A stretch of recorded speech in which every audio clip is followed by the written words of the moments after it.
Adilakshmi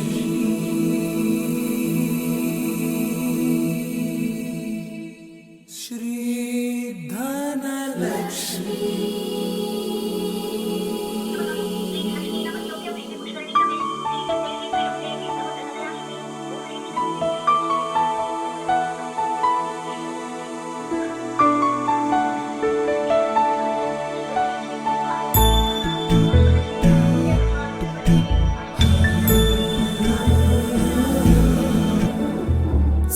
सुमनसवन्दित Sundari Madhavi Chandra सहोदरि हेममयी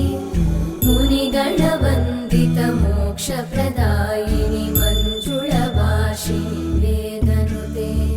पङ्कजवासिनि देवसुपूजित सद्गुणवर्षिणि शान्तियुते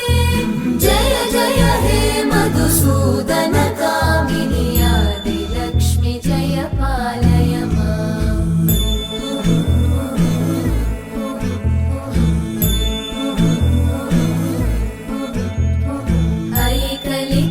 कल्मषनाशिनि Kamini वैदिकरूपिणि वेदमये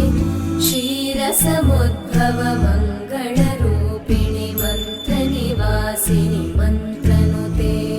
मङ्गलदायिनि अम्बुजवासिनि देवगणाश्रितपादयुते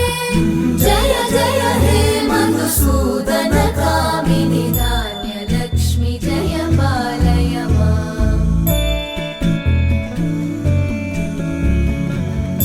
वरवर्णिनि Vaishnavi Bhargavi मन्त्रस्वरूपिणि मन्त्रमये सुरगणपूजित शीघ्रफलप्रद ज्ञानविकासिनि